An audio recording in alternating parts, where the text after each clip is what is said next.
Em nome do Pai, e do Filho, e do Espírito Santo. Amém. Muito bem, meus irmãos, chegamos à questão de número 30. Na Sagrada Comunhão, se recebe como alimento a Jesus Cristo.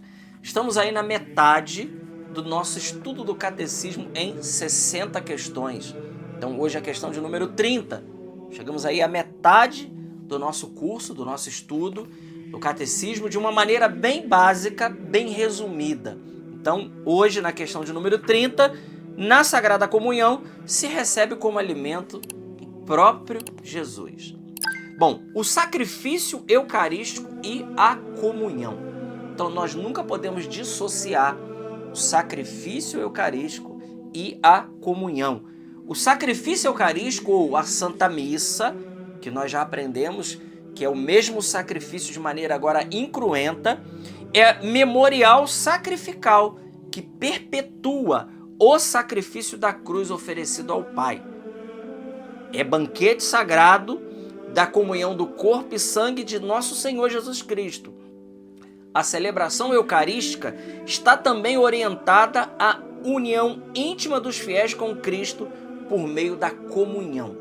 Então, além de tudo que nós já aprendemos da Santa Missa, na Santa Missa também nós temos aí essa questão que por meio da missa nós também somos chamados, né, e a missa nos orienta a isso, a recebermos Jesus. Vamos lembrar que a igreja nos pede que nós comunguemos e confessemos pelo menos pela Páscoa da Ressurreição. Isso é o mínimo, né, que a igreja nos pede. Mas nós precisamos, né, cumprir o preceito dominical de participar da Santa Missa todos os domingos, mas a igreja nos pede, e nós estamos aprendendo aqui agora que a missa, além de participar da missa, ela nos convida, ela nos leva a esse momento de comunhão. Então, comungar é receber o mesmo Cristo.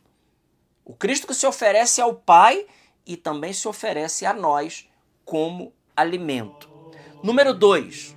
Jesus Cristo instituiu a Eucaristia como alimento para as nossas almas.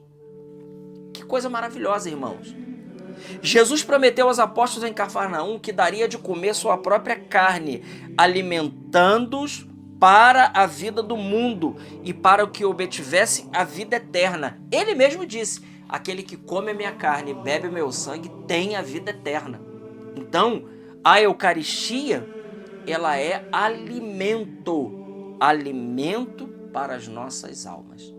Nós sabemos o que o alimento faz para o nosso corpo. E se a gente não se alimentar, nós ficamos fracos e morremos. É assim que acontece na vida biológica. Ora, na vida espiritual, Jesus, sabendo da nossa debilidade, Jesus sabendo da nossa fraqueza, ele nos deixa a Eucaristia como alimento. Então, a primeira ideia é o sacrifício eucarístico e a comunhão, a necessidade que nós temos de comungar. Agora, o segundo ponto, Jesus institui a Eucaristia como alimento. Terceiro ponto, os frutos dessa comunhão. São muitos, né? A comunhão sustenta a vida espiritual, de modo parecido a como o alimento material mantém a vida do corpo. É isso que eu dizia agora há pouco. Mas aqui tem alguns frutos, né, dessa comunhão. Primeiro, acrescenta a união com Cristo, realmente presente no sacramento. Depois, aumenta a graça e as virtudes em quem comunga dignamente.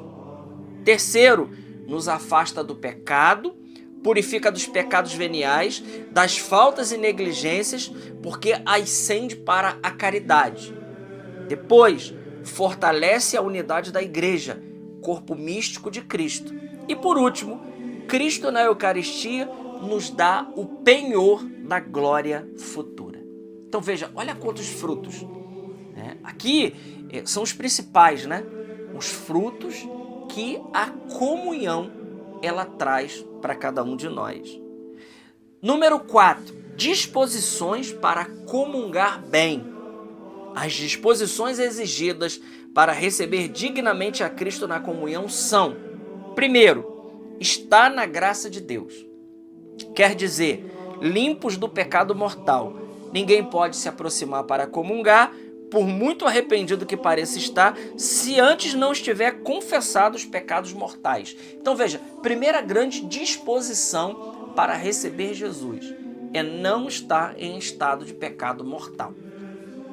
Eu já disse, nós já aprendemos que para haver pecado mortal precisa de 3 condições.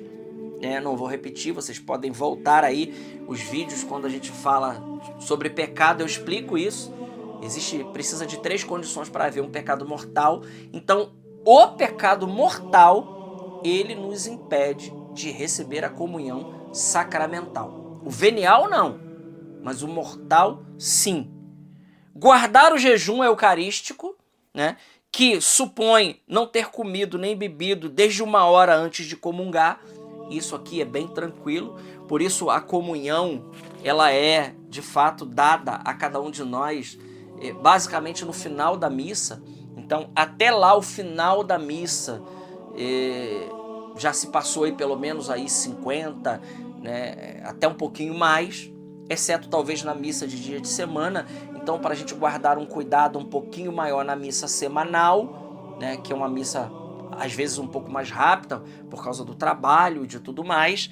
Então o ideal seria meia hora antes em casa a gente não tomar alimento, para poder chegar lá, a gente já ter guardado aí essa 1 hora de jejum até chegar o momento da comunhão.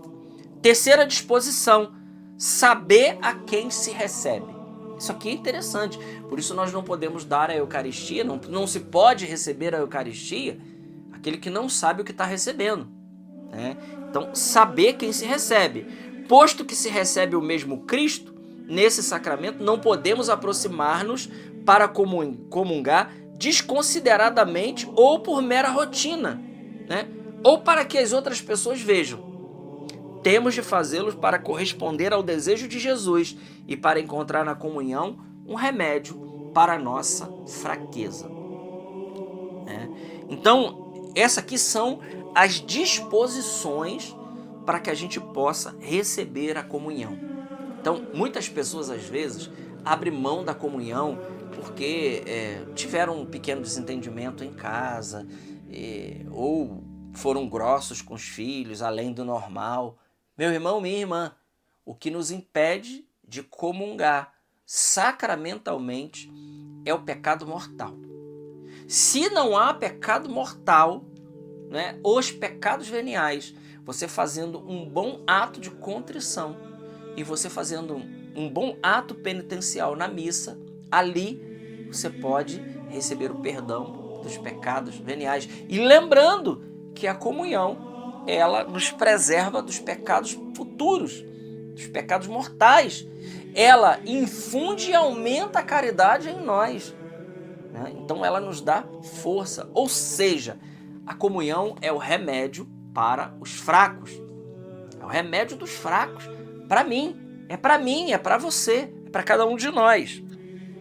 Número 5, a ação de graças na comunhão, coisa que se perdeu muito hoje, Então, Jesus permanece na Eucaristia por amor a nós.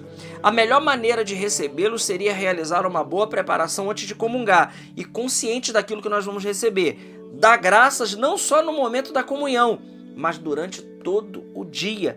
Depois de comungar, ficamos na igreja dando graças, pelo menos por alguns minutos. Então nós precisamos aí recuperar, meus irmãos, a graça de fazer uma boa ação de graças.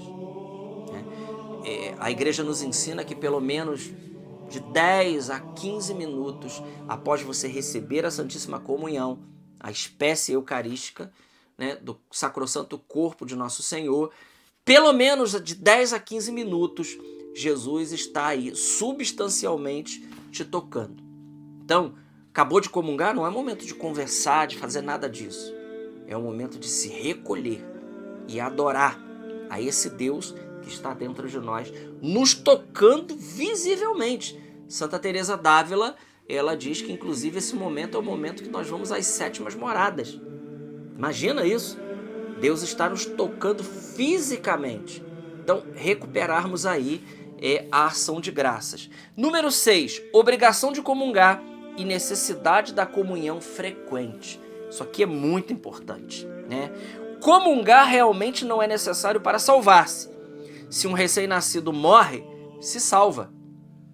Mas Jesus Cristo disse: se não comerdes a carne do Filho do Homem e não beberdes o seu sangue, não tereis a vida em vós. Em correspondência a essas palavras, a Igreja nos ordena em seu terceiro mandamento que ao menos uma vez no ano, por ocasião da Páscoa da Ressurreição, todo cristão com uso da razão deve receber a Eucaristia. Também existe a obrigação de comungar quando se está em perigo de morte. Nesse caso, a comunhão é recebida como viático, que significa preparação para a viagem para a vida eterna. Isto é o mínimo, e o preceito deve ser bem entendido. Daí que a Igreja exorte a receber ao Senhor com frequência, até diariamente. Se algum dia não pudermos comungar, é bom fazer uma comunhão espiritual, expressando o desejo que temos de receber o Senhor sacramentalmente. Então veja, a Igreja nos pede para comungar pelo menos uma vez por ano. O mínimo, pelo menos por ocasião da Páscoa do Senhor. Mas a Igreja também nos orienta, né, a, se possível, comungar diariamente. Não só dominicalmente, ou nos dias de preceito e dias de guarda, mas se nós podemos, a Eucaristia, como nos ensinam os santos da Igreja, nas suas catequeses mistagógicas, é Ele, Jesus, que nos transforma nele. Não é o que nós fazemos com o alimento, que transformamos o alimento em nós. Não. Na comunhão é o contrário. É Jesus que nos transforma nele. Nós vamos sendo, a cada comunhão, configurados a Cristo. Propósitos do nosso estudo de hoje. Fazer o firme propósito de receber sempre a Sagrada Comunhão com as devidas disposições, né? Nos preparar bem para receber a comunhão. Segundo, ao terminar a Santa Missa, permanecer alguns momentos em ação de graças. E terceiro, repetir muitas vezes durante o dia a comunhão espiritual. Esse desejo de receber a nosso Senhor. Então, meus irmãos, esse foi aí o nosso estudo de número 30. Nos encontramos aí no nosso estudo de número 31. Deus abençoe. Glória ao Pai, ao Filho e ao Espírito Santo, como era no princípio, agora e sempre. Amém. Salve Maria Imaculada.